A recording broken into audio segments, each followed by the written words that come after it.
Good morning. I'd like to welcome all who are here with us this morning to worship and those who are watching online. We're here to praise our awesome God, and I pray that each one of you will enthusiastically participate in this worship with us this morning. We have just a couple of announcements to make. We have resumed many of our in-person activities, and the women's Bible study will be here Tuesday at the church, the men's Berean Bible study on Wednesday, and the youth group on Thursday. We've also been asked to consider running a nursery during worship. If there are any people who would be interested in serving in the nursery, please let an elder know or possibly get in touch with Mary Kirkendall. Any other things we should talk about? Okay. If you would take a minute to prepare your hearts for worship.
Often when God calls a person to himself, the first thing that happens in their hearts is they begin to be troubled about their sin.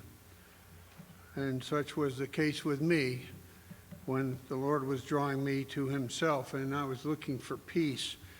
And a verse that I'd like to read this morning is a promise that Jesus gave from John 14:27. Peace I leave with you, my peace I give to you. Not as the world gives do I give to you. Let not your hearts be troubled, neither let them be afraid. And may the peace of God rest upon your hearts today. Our opening hymn is a hymn of rejoicing in Christ, just taken from pages 18 to 19 in the blue notebook, but it's in your bulletin. Come, people of the risen King. Please stand and let's sing together.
Let's pray.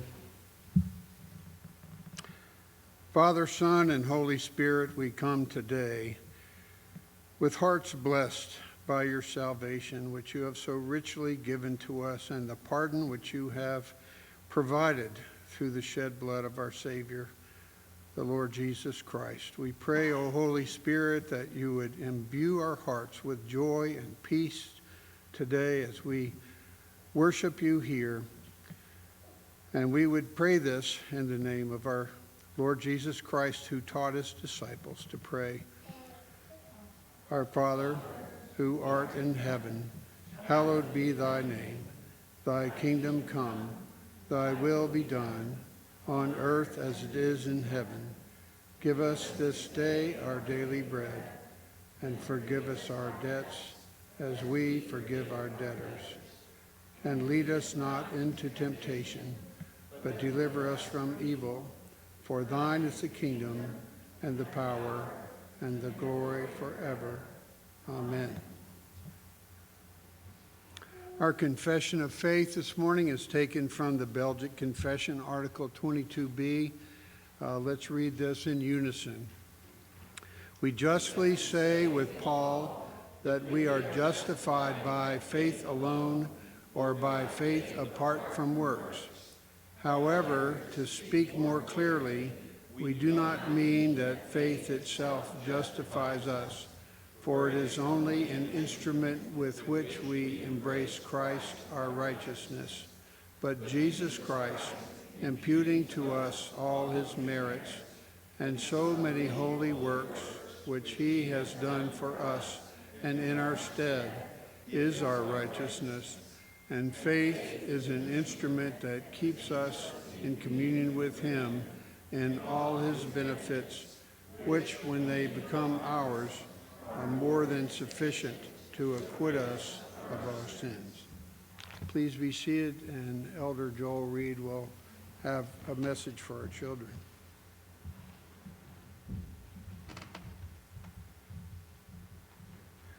Well, good morning. You are going to hear a couple of words in the readings of Scripture today that you may not be familiar with. It'll talk about idleness when Mr. Herb reads from Thessalonians. And there's a talking of a sluggard in Proverbs. Now, these are not words that we typically use. However, all it's saying, we need to quit being lazy.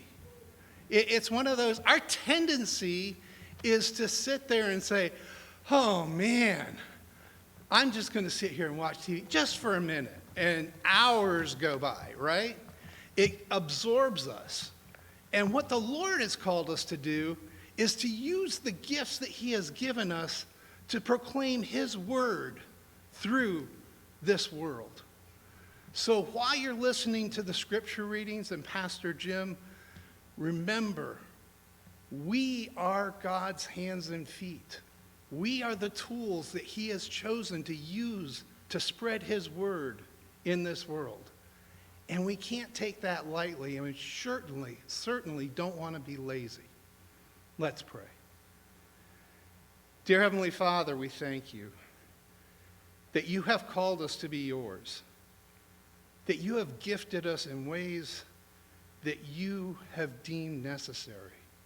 We ask that you would remind us to use those gifts to your honor and glory, and to not sit back and let somebody else do the work. In Jesus' name we pray. Amen.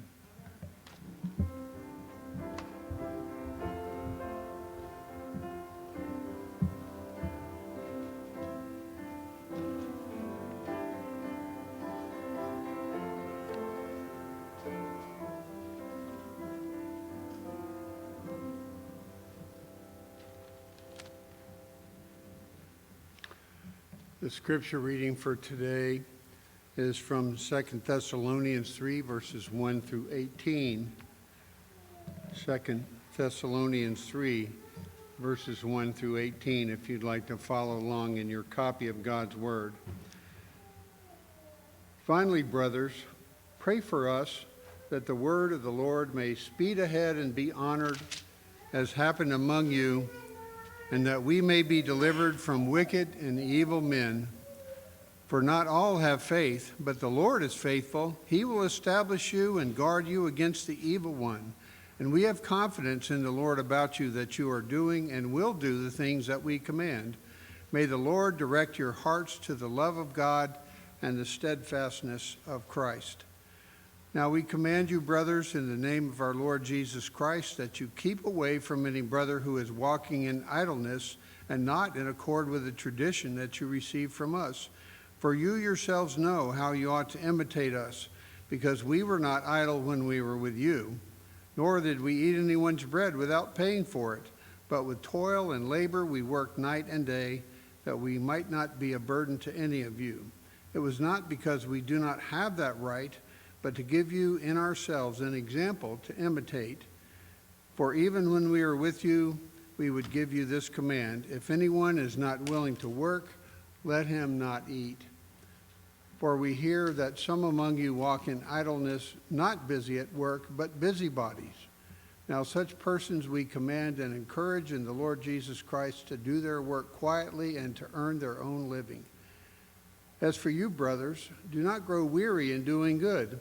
If anyone does not obey what we say in this letter, take note of that person and have nothing to do with him, that he may be ashamed. Do not regard him as an enemy, but warn him as a brother. Now may the Lord of peace himself give you peace at all times in every way. The Lord be with you all. I, Paul, write this greeting with my own hand. This is the sign of genuineness in every letter of mine. It is the way I write. The grace of our Lord Jesus Christ be with you all. The word of the Lord.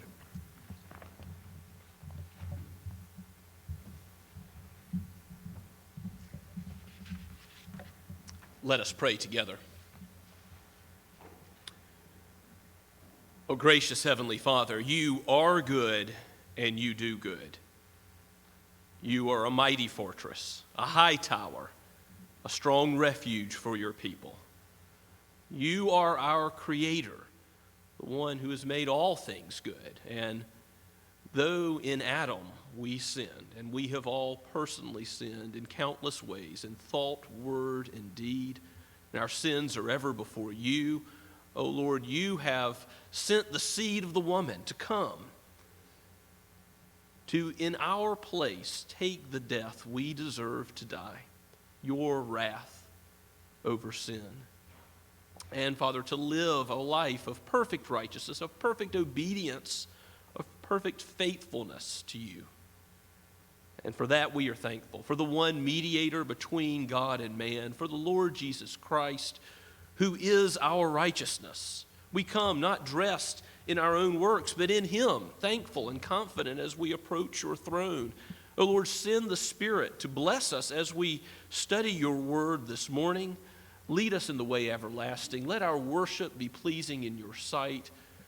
Inhabit our praises. O dwell with us, Holy Spirit. Open our eyes to behold you and to grow closer to you. Let us not leave this place unchanged, but be made more and more like the Lord Jesus Christ. And Father, if there are any who have not yet embraced Christ as Lord and Savior, as their only hope in life and death, Father, stir their hearts this morning.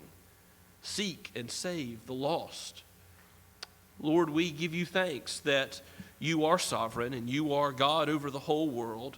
We continue to ask for your mercy and your kindness to be shown to us and giving us safety the world over from this outbreak of pandemic. Let the curve go down further. Let there be safety here in the meetings of Synod and our denomination. We think about missionaries overseas who have in some places just been allowed to meet again. We think of the Whitties in Spain and pray that you would bless them. And this one visitor who has come recently, let there be capacity for them to sit and to hear the word preached, and for you to do what you have been doing for ages in delivering sinners from death, Father, we pray for the persecuted church. We think of the oppression that still goes on in many places around the world. We think of places in the Muslim world and in Asia and Africa. We ask, Lord, that you would deliver your people, but moreover, let them be a faithful witness for the Lord Jesus in this time. And even we pray for our enemies, those who would afflict your people. Do what you have for ages past and convert those oppressors who seek to harm your flock. Lord, let them be called in as trophies of your grace to show how high and how deep and how wide is the mercy of Christ. Father, we ask these things with the concern that we know you have for your church from every nation, tongue, and tribe. And we look forward to the day when in heaven we will all gather around your throne with the angels and sing your praises, where there will be rest forevermore. But now there is work to be done. There is labor for the saints here below. So as pilgrims, help us on our journey. There is confusion in this world about many things. There is a lack of wisdom. Lord, give us your wisdom from on high. Bless each one gathered here today. Bless this body. Bless every Bible-believing church where Christ is exalted. We think of this community, and we know Christ is preached in many pulpits this morning. We pray for your people in Somerville and beyond and ask that you would bless us with your word going out and accomplishing its purpose. Do not allow it to return void, but do what you have purposed for our sanctification. Your word is truth. Let us be sanctified by it. And also, Lord, convert the lost. Draw sinners to yourself. Help us in our outreach and our hospitality to our neighbors, Lord. Help us as a youth group as we resume Bible studies this week. We pray for physical safety, yes, but primarily, Lord, we pray for spiritual growth, for a flourishing, a blossoming of fruit in our lives as so much is uncertain. Lord, you are yes and amen forever, Lord Jesus. We know your promises can be trusted. Your word is sure. And in the same way, we pray for those who are not able to meet with us, for those who are struggling with sickness, for those who are at risk. We pray for Wincy Bush. We ask, Lord, that you would keep and protect her and Sharon. We also ask, Father, that you'd be with Rich Troutman as he continues to be treated for MRSA and is seeking physical strength with rehab. Help him, Lord, to continue on that progress that you have given him. We pray for Kelly Crumps, and we ask, Lord, that you would bless her and continue to heal her from pain in her hip and help her to use her right leg again. Father, we pray for Stephen Anderson, his eyesight. Lord, continue to work and heal him as well. We ask all these things knowing that you are the God who gave both physical bread and the bread of life. You are the God who cares for us, both body and soul. And, oh Lord, we lift these petitions before you, knowing that you care for us. Father, we ask that you would be gracious to your people, show yourself as the one who watches over your flock in every trial and every difficulty in this life, in every dark valley, and also as you lead us through green pastures, as your ways are pleasant, as your ways are good, as you guide us and direct us on the way to eternal life, where you have prepared a table before our presence of our enemies. You have already secured a home in heaven where we will dwell without fear of man, without fear of sin, without fear of anything, but only enjoying the peace, the comfort that is found in you. Oh, Father, help us to store up our treasure in heaven, where moth and rust cannot destroy, where thieves do not break in and steal. And let us labor now, for it will be just a little while before your Son comes again, before our days here are done. Let us run the race with endurance, with our eyes focused on the author and the finisher of our faith, the Lord Jesus Christ, in whose name we pray. Amen.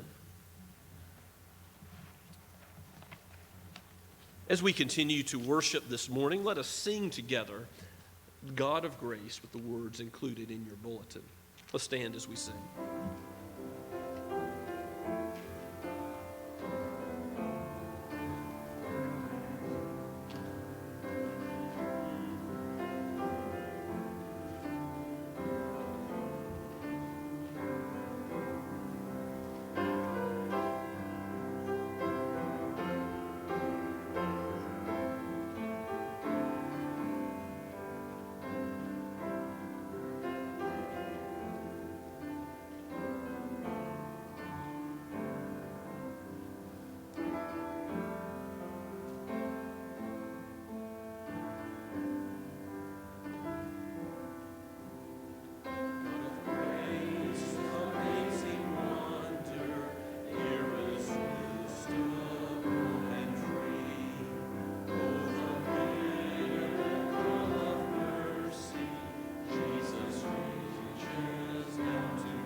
Let us pray. Father, Son, and Holy Spirit, God of grace and God of glory, we bow before you as our King, our Maker, Defender, Guide, and Friend. O Lord, bless your people with gifts from on high, and give us in our lives the grace that sustains us, so that we might live as living sacrifices for you, and all that we do for your glory, whether we eat or drink or do anything else. O Lord, let our light shine so that Christ, the light of the world, is highlighted in us. Bless what we give now, not to the glory of any man, but for you alone, Lord, to receive the glory. May your kingdom go forth and your will be done, even as the angels do it perfectly in heaven. For we ask this in our King's great name. Amen.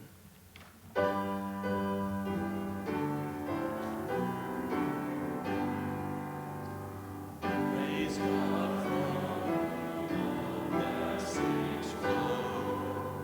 Praise Him, all creatures here below. Praise Him, all the heavenly host. Praise Father, Son, and Holy Ghost.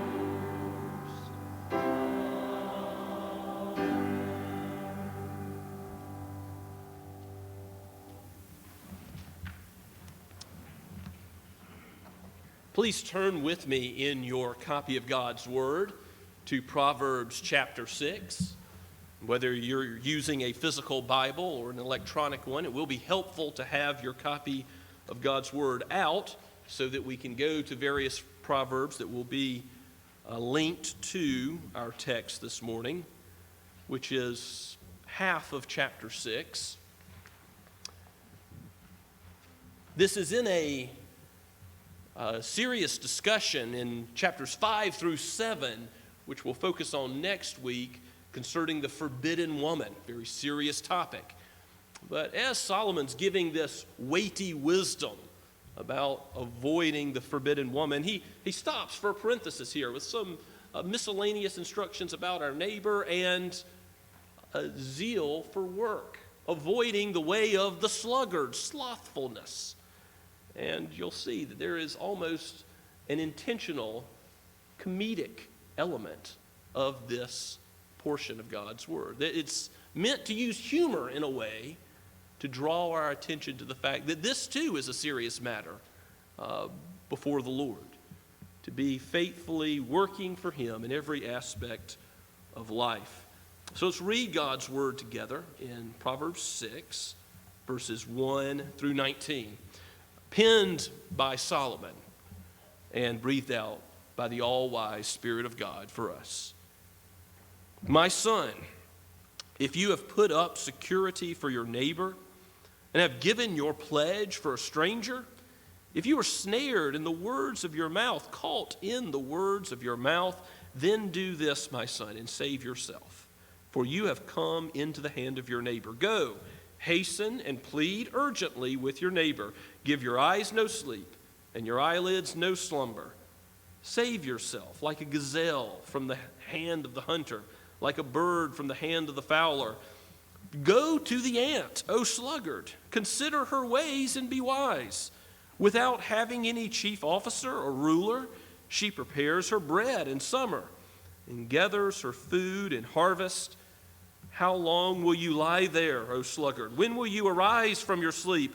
A little slumber, a little folding of the hands to rest, and poverty will come upon you like a robber, and want like an armed man.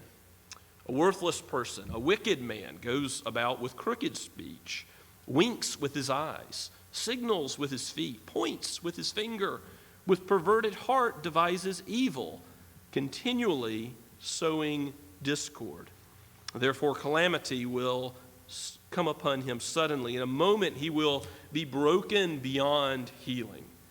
There are 6 things that the Lord hates, 7 that are abomination to him: haughty eyes, a lying tongue, and hands that shed innocent blood, a heart that devises wicked plans, feet that make haste to run to evil, a false witness who breathes out lies, and one who sows discord among brothers. Let us pray together. Oh, Father, this is your word.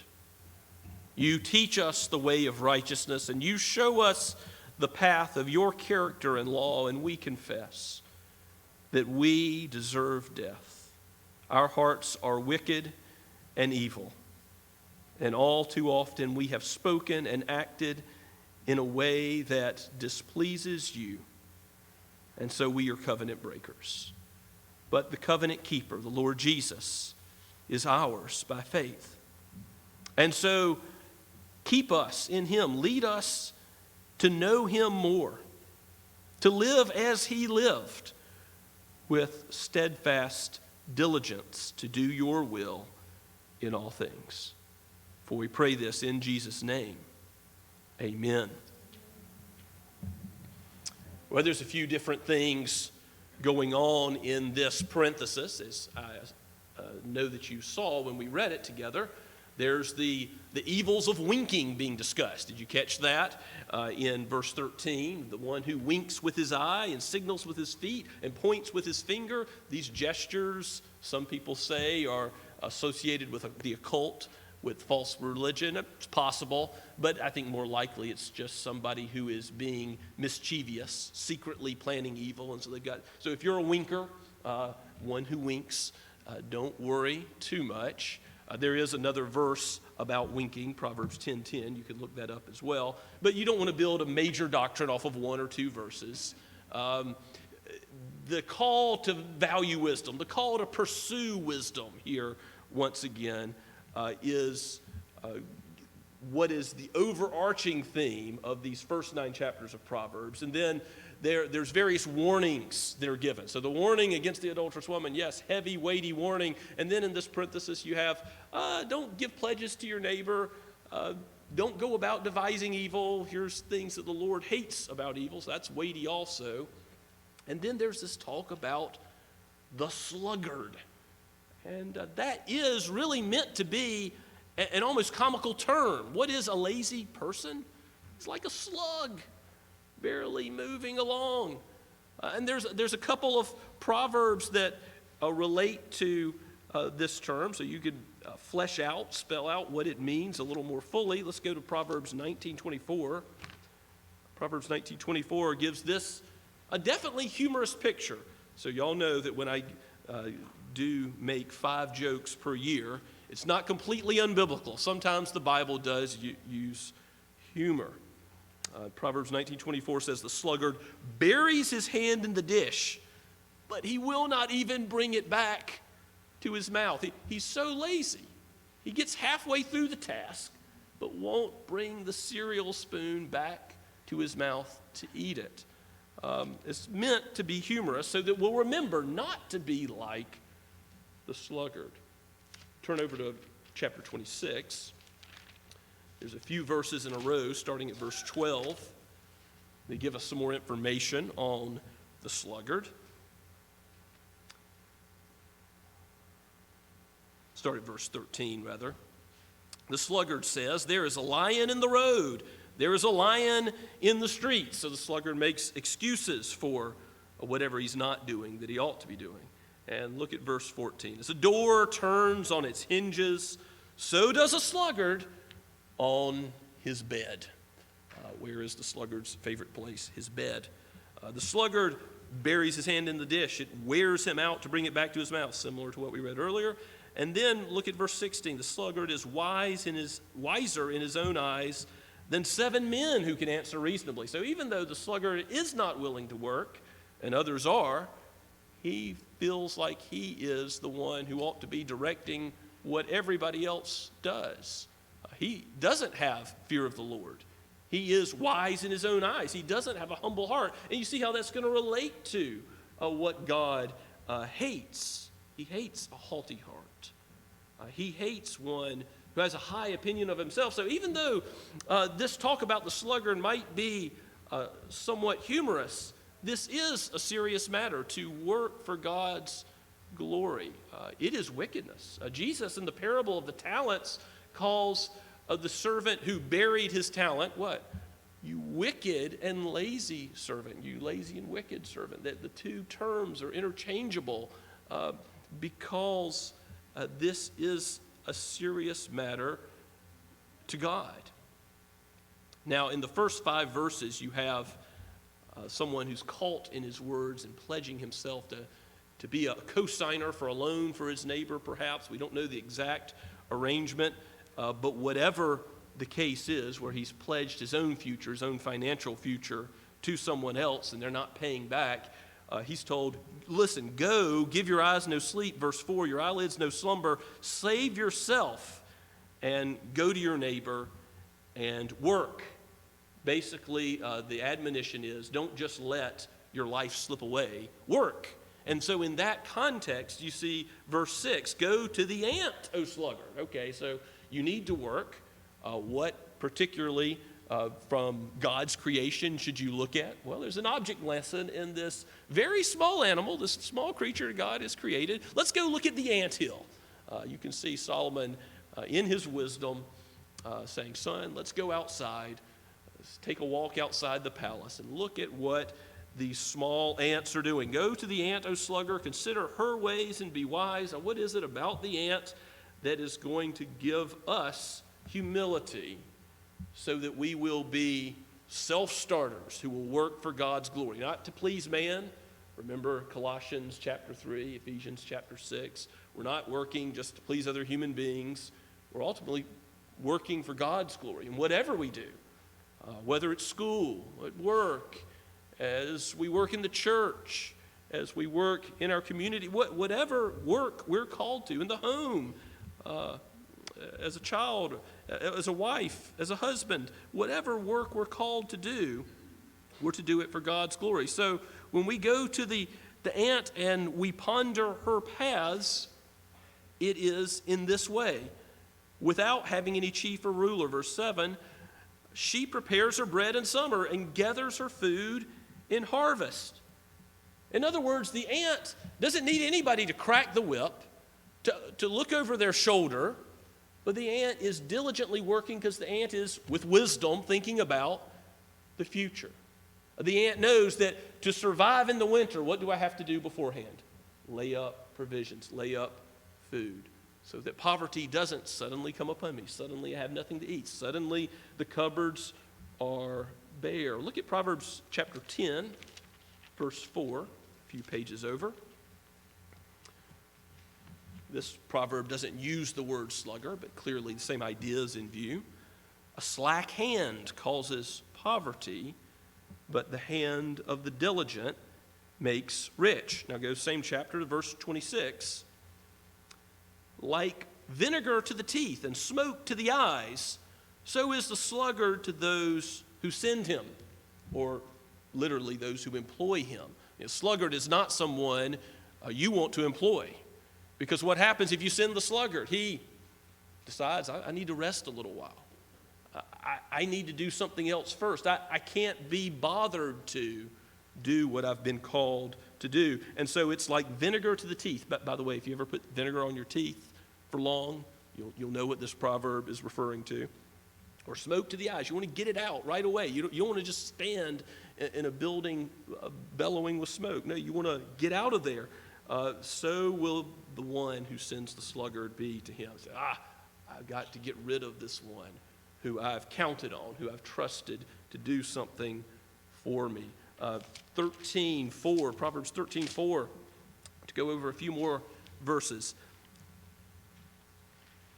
The soul of the sluggard craves and gets nothing, while the soul of the diligent, that is the opposite of the sluggard, the wise man, is richly supplied. Hard work results in having, but slothfulness results in not having. And so that's why that the Apostle Paul says the man who will not provide for his family is worse than an unbeliever, because he's taking something that God has intended, that we work 6 days, we labor 6 days and rest on the seventh, this day, the Lord's day. We're taking God's ordinance and living in rebellion against him. And then as a result, what of course does that mean for others? If you're the breadwinner for your family, if you're the husband of the family, you are not giving the sustenance you need to your own family. The soul of the sluggard craves, envies, covets, because he will not work. He has still, it's not merely those who are wealthy who envy and want more. The poor, those who have not, can envy and want more and be unsatisfied. Unsatisfied desires because they are not willing to work. Go to Proverbs 15, verse 19. Proverbs 15:19 says that the way of the sluggard is like a hedge of thorns, but the path of the upright is like a level highway. If you want your paths in life to go well, to go smoothly, be like the wise, the upright, the diligent.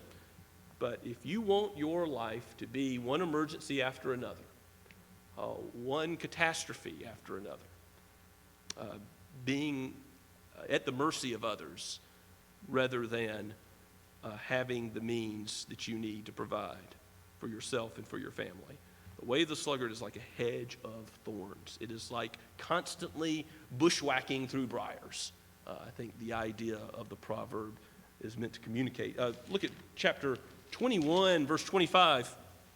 Proverbs 21:25. The desire of the sluggard kills him, for his hands refuse to labor. All day he craves and craves. But the righteous gives and does not hold back. Now, why is the righteous able to give? Because the righteous has The righteous has been diligently laboring, so the righteous is able to use their resources for the glory of God. Well, there are other verses that relate to the sluggard. This idea of working for God's glory is certainly a major theme throughout the book of Proverbs. And the fear of the Lord should drive us to heed Solomon's instruction here. Not to be like the one who says, a little sleep, a little slumber, a little folding of the hands to rest. Because then poverty will come upon you like an armed man, won't a robber.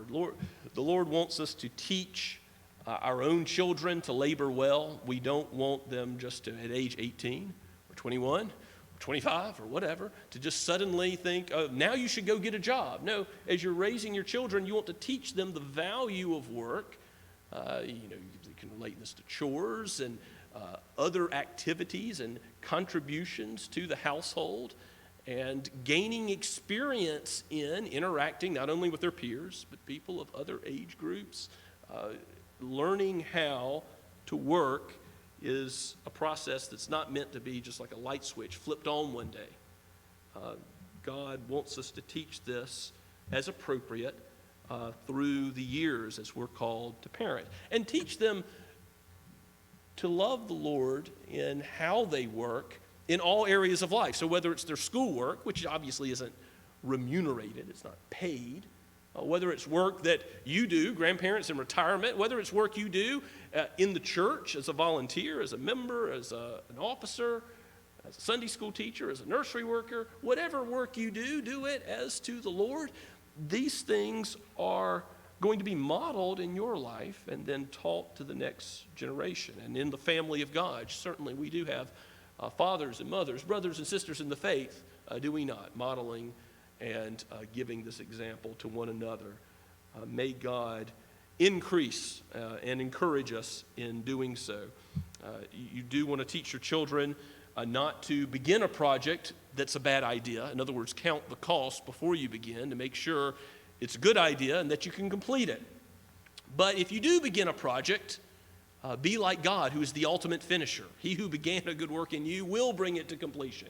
God, with wisdom, thinking about the end from the beginning, always finishes what he starts. And glory of glories, he will finish the salvation he's begun in us. So when we think about working on a project, to use a little humor here, there is no need to remind a man to finish something. If you do that, you might do it every 6 months, I believe is how the joke goes. So there's an aspect of finishing projects that we're all guilty of. When was the last time that you repented of laziness and sloth? When was the aspect of sluggardliness brought to your own attention in any aspect of life? Maybe in your marriage. Marriage doesn't automatically prosper. You make vows, husband and wife, when you're married, to work at marriage on an ongoing basis for the glory of God. To love one another is work. It is an act of service before the Lord. So whether in work or school or home, whatever we do, do it ourselves before the Lord. And let there also be no spiritual slothfulness. As the Word of God is available to you, we all have a copy of it. It's inexpensive. We can get it for free on the internet. It's available to us, but is it sitting on our bedside table unopened? Do we have the feast of God's Word and then are not feeding ourselves by it? Are we being spiritually slothful? Is Jesus presenting to us the bread of life, and then we're saying, I'm not going to heed what it says, or I'm not going to abide being in it through the week every day. I'll go to church on Sundays and that'll be enough for me. Or I won't use the Lord's day as a time to rest in Him and His Word. No, we ought to labor 6 days for the Lord and rest in Him on the Lord's day. We ought to be spiritually active, especially today. And men, do not be slothful in teaching your families in the way of God's Word, whether you sit up or lay down, walk by the way. Deuteronomy 6 speaks to a constant saturation in the Word of God for His people in the family. May it be that we are spiritually active workers, that we are workmen approved, as Paul exhorts Timothy. Yes, the rest is coming, but now is the hour of work. And think about this. Jesus never slacked in the least in His work for us. He never ceased to do the Father's will, even for 1 second. He never, for the briefest moment, said, I've got to take some time away from thinking about all this. Even in His recreation and His rest, He was glorifying God. He always was about His Father's business. So, as we look at our text and think about how in verses 12 through 15, there's those devising evil plans, and then God says, there's 6 things that I hate. Yes, there's 7. I don't know why Solomon said it like that, perhaps to make it an interesting list. There's 7 things that the Lord hates. They all have to do with the planning, the conceiving of an idea in iniquity, or the planning of the idea, or the carrying it out of wickedness. So they all have to do with evil plans. Whereas working for God's glory, what is that? As a good plan. Feet that run to do what God has called us to do. A mind that seeks His glory. There are 6 things the Lord hates. 7 that are abomination to Him. Now take like the 10 Commandments, the opposing virtues here, and think about it. What's the opposite of haughty eyes? Humble eyes. The first 4 are all related to body parts, but if your eyes are laid low, if you will not look to heaven, if you will be like the sinner who beat his breast and called on Lord and said, Lord, I'm poor in spirit. I need you. Save me. Well, you are in a position to be blessed by God. Blessed are those that mourn their sin. Blessed are those who are poor in spirit. Lowly eyes, humble eyes. A lying tongue, well, a truthful tongue. Who is the truthful witness? The Lord Jesus Christ Himself. He's called that in the book of Revelation, and He is the truthful witness. He is the great prophet of the truth. He always speaks the truth. He always speaks what the Father calls Him to speak, and so Jesus is constantly speaking the truth and calls us to speak the same. If we are to be loved and pleasing to God, we are to speak the truth. Hands that shed innocent blood, well, what's the opposite? Those who defend the weak, those who defend the innocent. A false witness who breathes out lies. Feet that make haste to run to evil. Well, feet that will run where? To good, to do what is right. And a false witness who breathes out lies. Again, a truthful witness, one who sows discord among the brothers, is perhaps grammatically meant to be highlighted in this text because what does the wicked do in all his evil schemes and his evil doings? He breaks up other people who ought to be unified. The family of God, his own family, discord is brought by doing evil. Evil schemes have consequences for a marriage, for a family, for a church. May God help us to be like the Lord Jesus, who perfectly exemplified what the Lord loves and never did any of what the Lord hates. Now, as I look across the faces in this congregation and think about those who are members of the church who are watching online, and I'm thinking about what application we can make from this text, I think you ought to be encouraged because many of you at Scots Kirk, many of you are eager workers for God's glory. And I know that to be true. Many of you have given time and resources. You've given yourselves to doing work behind the scenes that's not noticed. God is glorified. And you ought to be encouraged in doing what you have been doing and not grow weary in doing good and keep pressing on, though there are difficulties associated with the coronavirus and how we have to meet. And I'm thinking about how new members have come into our flock, and we we've got to, yes, revamp our ministry teams and get the gifts and abilities of those who have joined Scots Kirk within the last year or so to be brought on board in better ways and more fully. There are challenges to be confronted, but God has given us a people that are, I want you to be encouraged. If your heart is saying, I want to work for the Lord, be encouraged. This is something the Lord loves. And instead of sowing disunity, that sows unity. That sows peace. That is what Psalm 133 is talking about. Behold how good and blessed a thing it is when brothers dwell together in unity and peace. Do his kingdom's work. Seek first the kingdom of God and his righteousness. And do that in all of your life.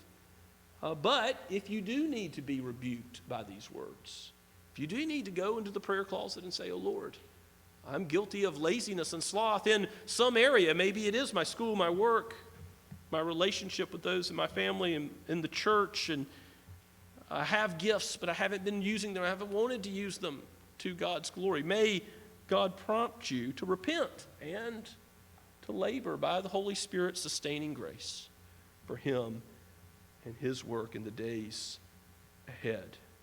And remember, whatever your lack, whatever your failures, whatever ways you have failed to do the work of God, he is still on the great day of your death or his coming again. The Lord Jesus Christ is still going to say to you, well done, servant of the Most High. Because it's not your obedience that gets you into heaven.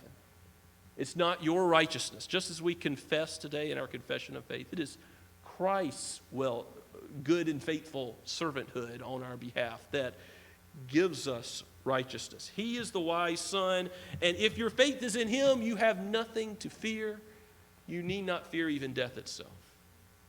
And so if you are not yet understanding the peace that comes, the comfort that comes with knowing your eternal destiny is secure, I do urge you, talk with me, talk with one of our elders, talk with others in this room about what it means to embrace Christ as your righteousness. Yes, it'll change your life. It'll change how you live.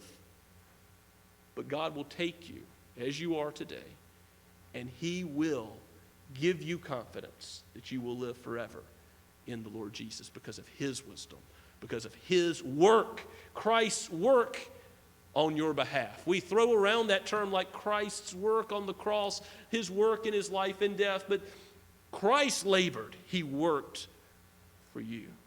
Praise be God. Let's pray together. Oh Lord, we thank you for this text, for how it reminds us of your goodness, of your work. And we ask, Father, that you would aid us by the Spirit, encourage us, rebuke us, correct us, train us in righteousness, so that we would be faithful servants to you all of our days. You are our master. Let our lives shine brighter and brighter until full day. For we pray all this in the name of the King, the Lord Jesus himself. Amen. In response to God's word this morning, let's stand and sing together, Who is on the Lord's Side?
Now receive the Lord's blessing. Now may the God of peace, who brought again from the dead our Lord Jesus, the great shepherd of the sheep, by the blood of the eternal covenant, equip you with everything good, that you may do his will, working in us that which is pleasing in his sight, through the Lord Jesus Christ, to whom be glory forever and ever. Amen and amen.